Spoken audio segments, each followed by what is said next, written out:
Every pilot has a plane they remember. A ship that felt like an extension of themselves. For Captain David Reed, that was N644AA, a Boeing 767 he called Serenity. But on a clear Tuesday morning in September, another man took his seat in her cockpit. And as the world watched in horror, David Reed didn't just lose an airplane. He lost his future, his family, and the very sky he called home. This is not a story about what was taken from him. This is the story of what he had to become to get it all back. Before we dive into this powerful story of resilience, do us a favor. If you believe in the power of the human spirit to overcome, subscribe to the channel, like this video, and turn on notifications. Your support helps us share more stories that mend broken pieces. The ghost in the schedule. The alarm buzzed at 4:30 a.m., a sound as familiar to Captain David Reed as his own heartbeat. It was a sound that belonged to the night, a herald of the dawn he would meet at 30,000 feet. Tuesday, September 11th. A 3-day trip to Los Angeles and back. A routine so deeply etched into his life it felt more like instinct than habit. In the quiet darkness of his bedroom in Stamford, Connecticut, he moved with the quiet efficiency of a man who knew his purpose. His uniform, a crisp, navy blue testament to his rank and responsibility, was laid out on the wingback chair. His suitcase, packed with a precision that bordered on the obsessive, stood sentinel by the door. But this morning, the ritual was fractured. As he sat on the edge of the bed, a sharp, electric pain shot through his lower back. It wasn't the familiar ache of a long flight. This was a deep, insistent warning, a hot needle jabbing into the base of his spine. He winced, pressing the heel of his hand against the spot, trying to knead out the betrayal. He was a man built on reliability. His entire identity was forged in the fire of dependability. To his airline, to his crew, to the complex machine he commanded. Calling in sick was an admission of failure, a crack in the foundation. His wife, Elena, stirred beside him, her voice thick with sleep. "David, everything okay?" "Just a twinge," he muttered, the lie tasting bitter. He forced himself to stand, and the pain intensified, radiating down his leg. He had to grip the nightstand. The polished wood cool against his suddenly clammy palm. Elena was instantly awake. She was a nurse, and her instincts were sharper than any alarm clock. In the faint light filtering through the blinds, he could see the concern etched on her face. "David, you can't fly like that. You can barely stand."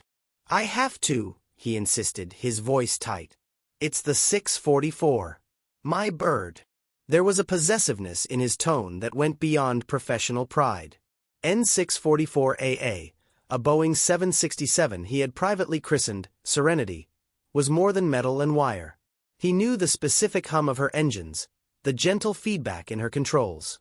She felt like an extension of his own will. The argument that followed was tense and quiet, spoken in hushed tones so as not to wake their 8-year-old son, Leo, down the hall. It was a battle between duty and physical reality, fought over a kitchen island littered with the remnants of yesterday's mail. Steam rose from his coffee mug, untouched. Finally, with a grimace of pain and defeat, he picked up the phone. The call to crew scheduling was the most difficult of his career. He felt a flush of shame as he explained the situation, hearing the subtle sigh of inconvenience on the other end of the line. They had a reserve pilot, First Officer Mark Gellis, a good man, a family man with a new baby. He could take the trip. "Get some rest, Captain," the scheduler said, the words feeling less like sympathy and more like a dismissal. "We'll see you next week." The click of the phone receiver was the sound of a door slamming shut on his own integrity. He watched from the kitchen window as Elena backed her sedan out of the driveway, taking Leo to school. The house, usually a place of comforting morning chaos, was preternaturally silent. The only sound was the low murmur of the television he'd left on in the living room, tuned to the morning news. He lay on the couch, a heating pad a futile protest against the pain in his back, but his mind was 1,000 miles away, already tracing the flight path over New York State, feeling the phantom push of the throttles. He was supposed to be in the air. He was supposed to be the one in command. Then, the world fractured. A bulletin broke into the morning show. An accident. A plane, they said, a small plane, had hit the World Trade Center. David sat up, the pain forgotten, his pilot's mind instantly engaged, calculating, disbelieving. A Cessna? A private jet? The visuals were confusing, a plume of black smoke against an impossibly blue sky. He moved closer to the screen, his body tense. And then he saw it. As the camera focused on the gaping, fiery wound in the North Tower, a shape entered the frame from the left. It wasn't small. It was a commercial airliner. It flew with a terrifying predatory grace, low and steady, its silver fuselage gleaming in the sun. It was a sight he had seen 1,000 times from the best seat in the house. The final approach. But this was all wrong. This was a perversion of everything he knew. Time slowed, crystallizing into a single, horrifying moment of recognition. It wasn't just any airliner. He knew the sweep of its wings, the distinct profile of its nose. He knew it like he knew the lines on his own face. It was a Boeing 767. It was Serenity. The impact was a silent, blooming flower of orange and black on the television screen, but in David's soul, it was a detonation of utter disbelief. The phone on the wall began to ring, a shrill, desperate sound that shattered the vacuum of his shock. He stumbled toward it, his legs made of lead. It was the chief pilot, his voice cracking under the weight of unimaginable news. David! David, are you watching? Yes, David whispered, the word catching in his dry throat. It was the 644, David. It was your flight. American 11. The receiver slipped from his numb fingers and hit the tile floor with a crack that echoed through the silent house. He didn't hear it. He didn't feel the floor beneath his feet. The image on the screen was burned into his vision, an afterimage of hell. The ache in his back was now a phantom sensation, utterly insignificant against the cataclysm raging within him. The ghost in the schedule wasn't a ghost at all. It was him. He was the one who was supposed to be in that cockpit. Mark Gellis, with his baby daughter and his easy smile, was supposed to be home. He didn't hear the front door open. He didn't hear Elena's frantic call of his name, or see the bewildered fear on Leo's face as they rushed back inside, having heard the news on the car radio. Elena's arms went around him, but he was rigid, unfeeling. He was a statue of a man, staring at a point miles away, trapped in the silent, screaming vacuum of a single, unanswerable question. Why was he here when his entire world had just vanished into that fire? The weight of the sky. The days that followed were a blur, a monochrome smear of grief and silence. The world outside their Stamford home erupted in a frenzy of flags and fear, but inside, a different kind of storm had settled, one of eerie, suffocating quiet. The television, once a source of background noise for morning cartoons, remained off. The newspapers piled up on the driveway, their horrific headlines shielded from Leo's eyes by a father who could no longer bear to see them himself. David moved through the house like a ghost haunting his own life. The uniform hanging in the closet seemed to mock him. The model airplanes on the shelf in his study, once objects of joy and pride, were now morbid relics. He could not look at them without seeing the terrible, graceful arc of the 767 as it disappeared into the tower. The image was a loop in his mind, playing every time he closed his eyes. He stopped sleeping. He would sit in the dark living room, staring out the window at the night sky, which was now empty of commercial traffic, a silent, terrifying void. The sky, his sanctuary, his office, had become a crime scene. Elena tried to bridge the chasm. She made his favorite meals, which went untouched. She spoke in soft, careful tones about practical things. The groceries, a call from Leo's school, the countless voicemails from friends and family offering condolences. Condolences for what? He wasn't dead. He was something worse. He was a living monument to a tragedy he was meant to share. Survivor's guilt was too clinical a term for what he felt. It was a physical weight, a leaden cloak that pressed him into his chair, making the simple act of standing seem like a Herculean task. The phone call from the airline a week later was a fresh jolt of pain. It was a senior vice president, his voice strained with a fatigue that mirrored the nation's. He offered official condolences, support resources, and a leave of absence for, as long as you need, David. Then he said the words that carved a new wound. We're planning a memorial service for the crew of Flight 11. We'd like you to speak. You were part of that crew. David's hand tightened around the phone. Part of that crew. But he wasn't. He was the one who had escaped. To stand before the families of Mark Gellis and the others felt like a grotesque fraud. What could he possibly say? That he was sorry his bad back had saved his life while costing them theirs? He declined with a hoarse, barely audible excuse and hung up. The real conflict, the one that threatened to break what was left of his family, came from an unexpected place. His son, Leo. At 8 years old, Leo understood that something terrible had happened. He understood that planes had hurt a lot of people. He understood that Daddy was supposed to be on one of those planes, and now Daddy was sad and quiet all the time. But the connection, the terrifying link between the airplanes his father loved and the violence on television, was a confusing puzzle he couldn't solve. It happened on a Saturday morning.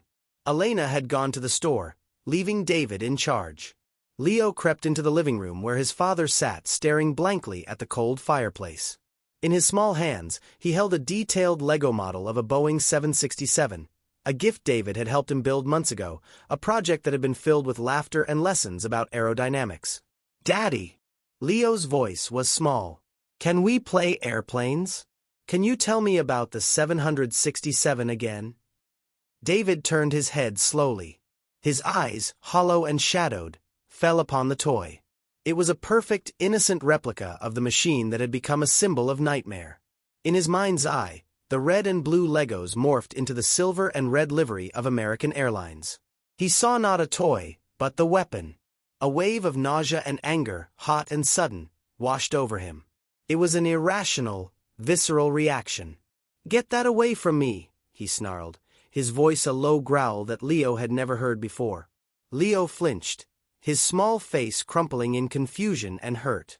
"But it's your favorite. I said, get it away."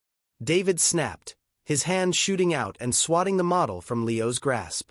The Lego 767 shattered on the hardwood floor, exploding into 100 colorful pieces that skittered into the corners of the room. The sound of the impact was followed by a silence more profound than any that had come before. Leo stared at the wreckage of his toy, his lower lip trembling. Then he looked up at his father, his eyes filled not just with tears, but with a new, terrifying fear. This angry, unpredictable man was not his daddy. He turned and fled to his room, his sobs echoing in the hallway. David stared at the scattered Legos, his chest heaving. The anger evaporated as quickly as it had come, replaced by a shame so profound it stole his breath.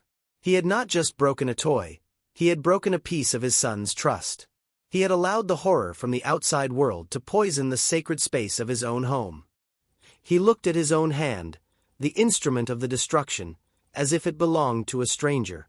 When Elena returned, she found the Legos still scattered on the floor and the house silent. She found Leo curled on his bed, crying into his pillow. She found David still in his chair, his face buried in his hands, his shoulders shaking with silent, ragged sobs. She didn't need to ask what happened. The evidence was plain. The war had reached their living room. That night, lying back-to-back in a bed that had become a barren no-man's land, Elena spoke into the darkness, her voice firm and clear, laced with a love that was being stretched to its breaking point. "David, you are still alive. I am still here. Leo is still here. We need you. Not the pilot. Not the captain. We need the man. And if you can't find a way back to us, we are going to lose more than just a plane."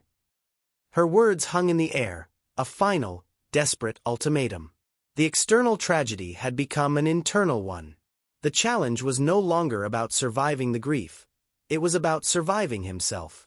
The journey back would not begin in the sky. It would have to begin on the shattered floor of his own living room, piece by painful piece. The first step. The shattered Lego pieces remained on the living room floor for 3 days. They were a stark, colorful crime scene, a daily reminder of David's failure. He would walk around them, a wide berth of shame, each glance a fresh puncture wound. Leo had become a ghost in his own home, tiptoeing past his father, his eyes wide with a mixture of fear and confusion. The easy affection, the wrestling matches on the rug, the requests for airplane rides on Daddy's feet, all of it was gone, replaced by a silence that was louder than any jet engine. Elena's words, spoken in the dark of their bedroom, had landed not with a soft thud of comfort, but with a sharp, final click of a lock. "We are going to lose more than just a plane." The truth of it was a cold blade against his skin. He was losing them. He was so consumed by the men who had died that he was sacrificing the family that had lived. The weight of the sky was crushing the very ground beneath his feet. On the fourth morning, something shifted. It wasn't a dramatic epiphany, but a quiet, stubborn flicker of the man he used to be. He watched Leo eating his cereal at the kitchen island, carefully not making eye contact, his small shoulders hunched. David felt a pain deeper than any back spasm, a profound ache of love and loss for the son who was sitting right in front of him. After Elena left for her shift at the hospital and the school bus pulled away, the house fell into its usual profound silence. David stood in the doorway of the living room, his gaze fixed on the scattered Lego pieces. The reds and blues seemed to accuse him. He had built his life on order, on procedure, on putting broken things back together. Yet here was a broken thing he had created, and he was simply walking away. He took a breath, the air feeling thick and heavy. Then, he walked to the kitchen, retrieved a small plastic bowl, and returned to the living room. He knelt on the hardwood floor. The simple act of getting down on his knees was a physical struggle, a protest from his body and his pride. He began to pick up the pieces, one by one. Each small, plastic brick felt like a weight. He wasn't just collecting toys. He was gathering the shards of the moment he had shattered. It took him the better part of an hour. When the last piece was in the bowl, the floor was clean, but the emptiness felt even more profound. He carried the bowl to the dining room table and poured the pieces into a pile. He stared at them. The instruction booklet was long gone, tossed in some recycling bin months ago. Rebuilding this would not be a matter of following steps. It would be an act of memory, of redemption. He started slowly, his large pilot's hands clumsy with the tiny bricks. He searched for the foundation, for the pieces that would form the belly of the fuselage. He got it wrong. The structure was unstable and collapsed. A surge of frustration, so familiar these past weeks, rose in his throat. He wanted to sweep the whole pile onto the floor again. But he pictured Leo's face, not the fearful one from days ago, but the bright, excited one from months ago, when they had built this together. "See, Dad. The wings need this long piece first, or it all falls apart." He took a breath and started over. This time, he was more patient. He found the long, flat pieces for the wings. He carefully constructed the iconic tail. He worked through the afternoon, the concentration a strange, welcome relief from the constant loop of horror in his mind. For the first time in weeks, he wasn't thinking about fire and smoke. He was thinking about geometry and stability. He was solving a tangible problem. When the front door opened and Leo came in, dropping his backpack with a thud, David didn't startle. He looked up from the table. The model was not finished. It was skeletal, a transparent ghost of the plane it would become. Leo stopped dead in his tracks, his eyes fixed on the table. He didn't speak. "I'm sorry, Leo," David said, his voice rough from disuse. "I'm so sorry I broke your plane. It was a terrible thing for me to do." Leo approached the table slowly, as if approaching a skittish animal. He looked at the half-built model, then at his father's face. "You're building it wrong," he said softly, no accusation in his tone, just a statement of fact. "I know," David admitted. "I can't remember how it goes." Leo climbed onto a chair beside him. He sifted through the pile of remaining pieces and picked out a specific, oddly shaped brick. "This one goes here," he said, pointing to a spot under the half-built wing. "It holds the engine." David took the piece from his son's small hand. Their fingers brushed, a tiny electric moment of contact after weeks of avoidance. He slotted the piece into place. It fit perfectly. For the next hour, they worked together. Leo, with his flawless memory for visual patterns, directed the operation. David, with his steady hands, executed the construction. They didn't talk about what had happened. They didn't talk about the real planes. They talked about Lego bricks. "The red one, Dad." "No, the longer red one." It was a fragile, silent agreement to rebuild something more important than a toy. When Elena came home, she stopped in the doorway, her hand flying to her mouth. She saw them at the table, their heads bent together over the nearly completed model. She didn't see a fixed family. She saw the first tentative stitches on a deep wound. The plane on the table was just plastic. But the sight of her husband and her son, working in quiet concert, was the most real thing she had seen in a month. That night, the finished Lego 767 sat proudly on the dining table. There were no hugs, no grand pronouncements of healing. The silence in the house was different, though. It was no longer heavy with grief, but quiet with the possibility of peace. David had taken the first step. It wasn't into a cockpit, it was across a living room floor, down onto his knees, and back to his son's side. The journey of 1,000 miles, he realized, could begin with a single, small, plastic brick. The unseen horizon. The Lego 767 remained on the dining room table, a silent, colorful sentinel of a fragile truce. The rebuilding of the model had not fixed everything. The house still held its breath, and the memories lurked in the shadows of every room. But a door had been opened. Leo began to tentatively seek out his father's presence again, not with words, but by simply sitting in the same room, building with his Legos while David read the paper. The silence between them was no longer charged with fear, but was a quiet space of coexistence. Elena watched this delicate dance, her heart cautiously allowing a sliver of hope to take root. The real turning point came on a cold, bright Saturday in November. The nation was still raw, but life, with its stubborn, persistent force, was pushing forward. A letter arrived from the airline, not from a faceless executive, but from Captain Frank Reynolds, David's own former mentor, the man who had checked him out on the 767 a decade earlier. The letter was brief and direct, devoid of pity. It spoke of a new program, a return-to-flying pathway for pilots who had been deeply affected by the events of September 11th. It would start not in a cockpit, but in a simulator. "The sky hasn't gone anywhere, David," Frank had written. "And it still needs good pilots. The first step is always the hardest. The door is open if you're ready to walk through it." David held the letter for a long time, the paper trembling slightly in his hand. The thought of sitting in a cockpit, even a fake one, sent a jolt of pure terror through him. He saw the fireball, heard the silent scream. But he also saw the patient, hopeful look in Elena's eyes, and the hesitant trust returning to Leo's. He had rebuilt the toy plane. Could he rebuild the pilot? A week later, he found himself standing outside the airline's training center, a nondescript building near the airport he hadn't visited in months. The smell of jet fuel on the cold air was a visceral punch to the gut. His palms were slick with sweat. Frank Reynolds was there to meet him, a tall, graying man with eyes that had seen every kind of weather. He didn't offer a hollow greeting. He simply clapped a hand on David's shoulder, a firm, steady pressure. "Simulator 4 is ready," he said. "Let's go see if you remember how to fly." The simulator was a perfect, terrifying replica of a 767 cockpit. The familiar screens, the yoke, the hundreds of switches, it was all exactly as he remembered, yet it felt alien and menacing. As he settled into the left seat, a cold dread washed over him. The harness felt like a restraint. Frank, sitting in the right seat as the instructor, went through the pre-start checklist, his voice calm and routine. David's responses were halting, his voice a dry croak. The engines whirred to life in the headphones, a sound that had once been a symphony of power, now a trigger for panic.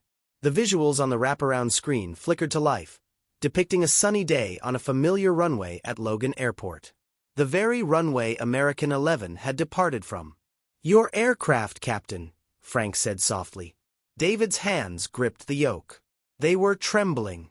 He could feel his heart hammering against his ribs. He pushed the throttles forward, the engines roaring in his ears.